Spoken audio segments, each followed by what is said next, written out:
This is the day the Lord has made. Let us rejoice and be glad in it. And good morning on this spring Sunday, second Sunday in Easter. He is risen. He is risen indeed. As we gather today, can you pray with me? Holy God, as we gather together in our own safe spaces, we come together in spirit to celebrate your love for us, to praise your holy name, and to honor the sacrifice your Son has made for us. Holy Spirit, give us wisdom to understand your word today, and to let the words we hear enter into our minds and change our hearts towards your will. In the name of our risen Christ, we pray. Amen. Our call to worship is responsive. Please join me in responding with the sentences in bold. Our long journey through the darkness is over. We have danced into the light of Jesus' resurrection. No more do we need to fear. No more will we feel that we are alone and lost. Jesus lives in our hearts and renews our spirits. Jesus calls us to be a source of hope and joy for others. Because he leads us, we experience rebirth. We now live in the light of the Lord. Alleluia! Alleluia. Alleluia, and praise God for the beautiful sunrise this morning. Normally, this second Sunday would be focusing on the Doubting Thomas story. But I want to focus on what this season represents to us and for creation as a whole. Resurrection, renewal, rebirth, and restoration. We celebrate a unique Easter last week. We hunkered down in our homes, a more intimate celebration. Some of us Zoomed our families and revised and renewed our Easter rituals. My hope is that all of you made your Resurrection Sunday special for you and your families. This week, our lectionary reading comes from 1 Peter chapter 1, verses 3 through 9. Hear the word.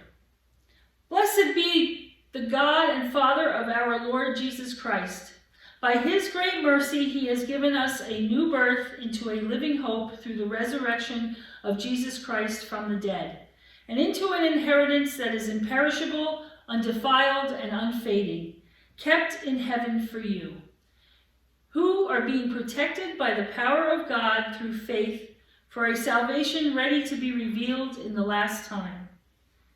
In this you rejoice, even if now for a little while you have had to suffer various trials, so that the genuineness of your faith, becoming more precious than gold, that through perishable is tested by fire, may be found to result in praise and glory and honor when Jesus Christ is revealed. Although you have not seen him, you love him. And even though you do not see him now, you believe in him and rejoice with an indescribable and glorious joy. For you are receiving the outcome of your faith, the salvation of your souls. This is the word of our Lord. Thanks be to God. The Apostle Peter took up writing this epistle 30 years or so after the death and resurrection of our Lord Jesus, and set himself to write something encouraging to the suffering Christians in Asia Minor. Peter sought to remind these Christians to remain mindful of the joy and the new birth that is the faith in Jesus. As Christians, we look forward to the promise of Easter.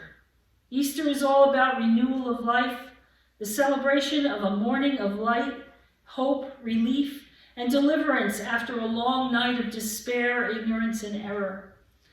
Easter celebrates the greatest of all victories, the triumph of life over death, of reconciliation over estrangement, of freedom over the bondage of sin.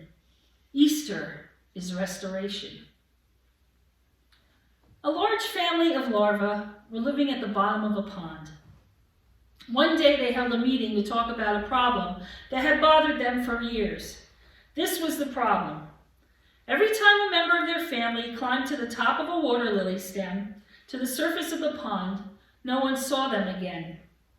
They made a solemn promise to each other They promised that the next one to climb a water lily stem would come back and tell the rest of the family all about it, what it was like there at the top.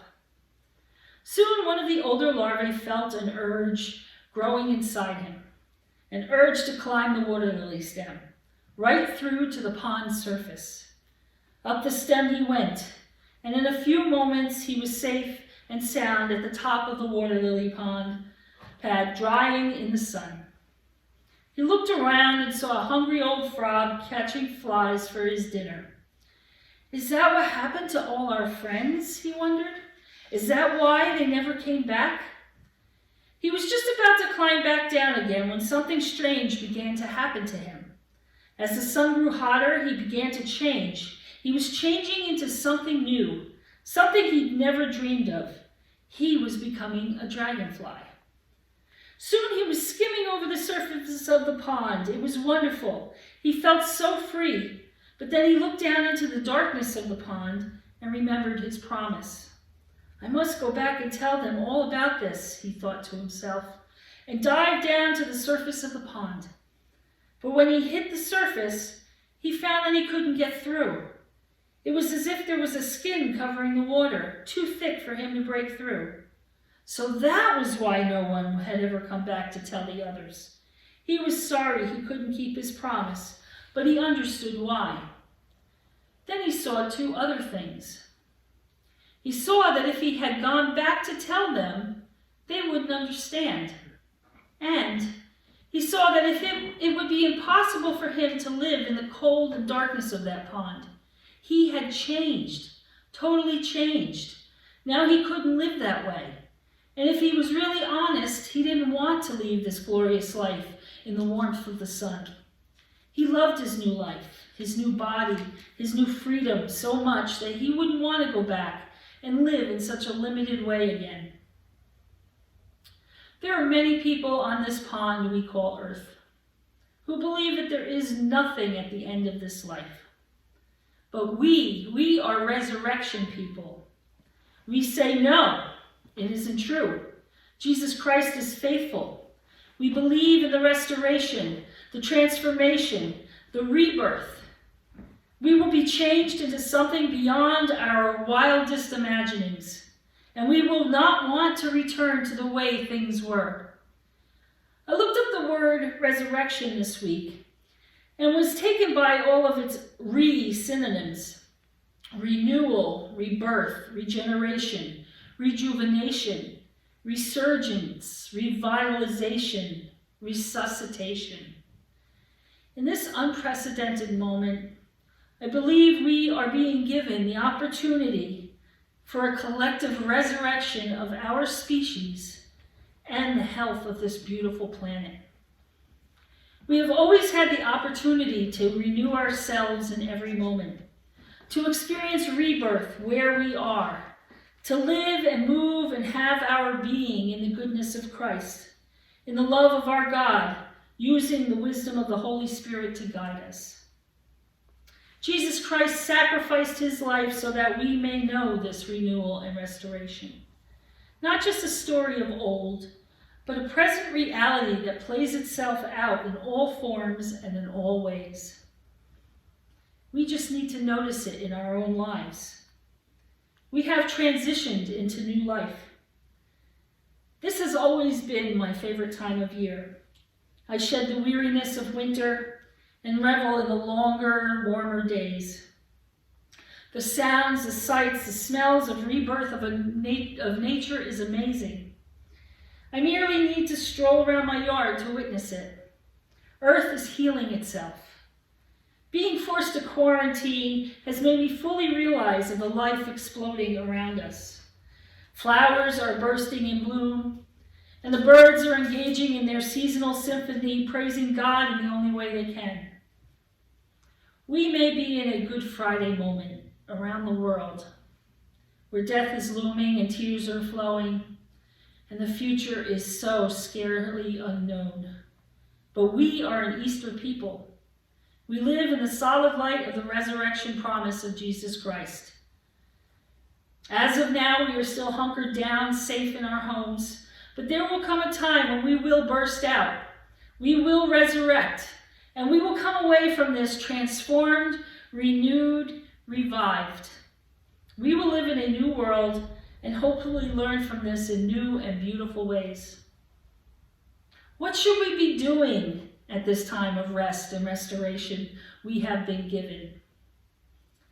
We need to use this time wisely, experience the rest in God, dive deeper into our spirituality. I took a course this semester in seminary on arts and congregational leadership. Our textbook was called The Artist's Way by Julia Cameron.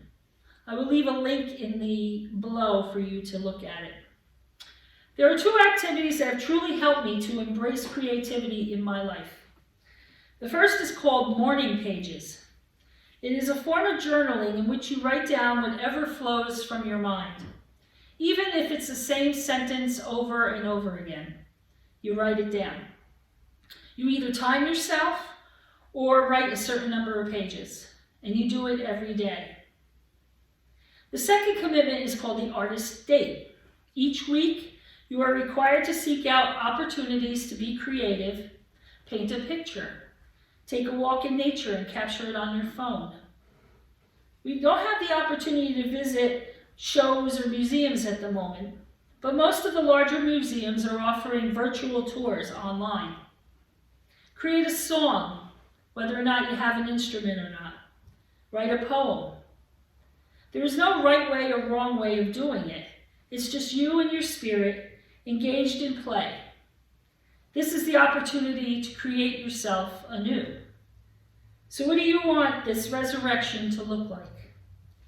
We, as inhabitants of this planet, have an immense opportunity to repent, to change course, to live differently, to love deeply, and to care for others and our planet in a better way. We are living in strange and scary times, but we are also living in the light of our Lord and Savior, leaning on his promises of resurrection, renewal, and restoration, and sitting in a joy that no matter what is going on around us, we will come through to the other side of all that ails us at this moment. Believe in this good news. Resurrection is coming, renewal is coming, restoration is guaranteed. Praise be to God.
pray this prayer for the pandemic written by Cameron Bell. Let us pray.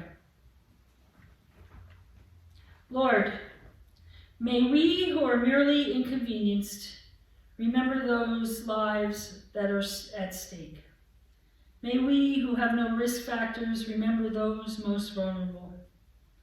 May we who have the luxury of working from home remember those who must choose between preserving their health or making their rent.